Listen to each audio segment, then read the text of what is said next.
step number one is really figuring out, first of all, what is the outcome and what are you trying to solve for with your agents? That is just, practically speaking, we can talk about AI agents, but they need to be solving specific use cases and having an idea of what is that use case? What's the ROI that you're trying to drive? What's the productivity? The second question I would ask is, what are the tools and infrastructures you're going to use to set up that agent? There's a lot of different options out there about different kinds of tools and technology. It depends on if you have an engineer that's building an agent or a non-technical user. So really understanding what that tech stack is going to look like. If you're an individual or if you're an organization, how does that fit into then the overall technology strategy of your organization? I think step number 3 then starts getting into kind of this proactive measurement of, or proactive work to make sure that your AI agents are set up properly. How are you going to build that visibility into what AI agents are running? What are they doing in the system? What do they have access to? Who within your organization is using these AI agents? Like that kind of observability piece and monitoring piece is really important. And then I think the questions after that are, what are you going to do to manage your agents on an ongoing basis? So how are you going to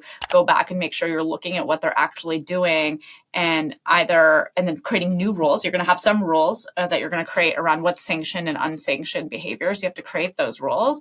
And then how do you look at those on an ongoing basis and update those rules based on what you're actually seeing? And that way, continuously improving the way that your AI agents are running to make sure that, if they do end up doing an action that you don't like, how do you prevent that in the future? And then the last but not least piece is like, okay, what are you going to do? What is the technology, playbook, process you're going to do when your AI agents inevitably make a mistake? How are you going to recover from that?